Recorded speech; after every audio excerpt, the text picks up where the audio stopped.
अगदी restaurant style pav bhaji 5 लोकांसाठी। कुकरमध्ये तेलात जिऱ्याची फोडणी करून 1 पाव वाटाणे, 1 पाव फुलकोबीचे तुकडे आणि 6 बटाट्याचे तुकडे कुकरमध्ये शिजवायला घातले।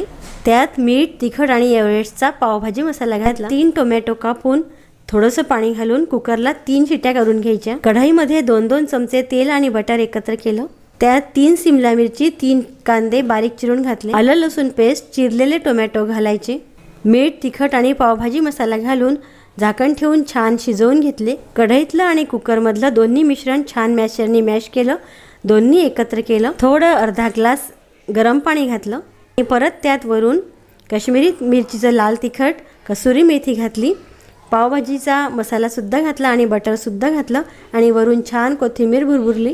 तेल आणि मसाल्यावर पाव छान परतून घेतले आणि मस्त भन्नाट रेस्टॉरंट स्टाईल पावभाजी तयार। आणि व्हिडिओला सबस्क्राईब करायला विसरू नका। बाय।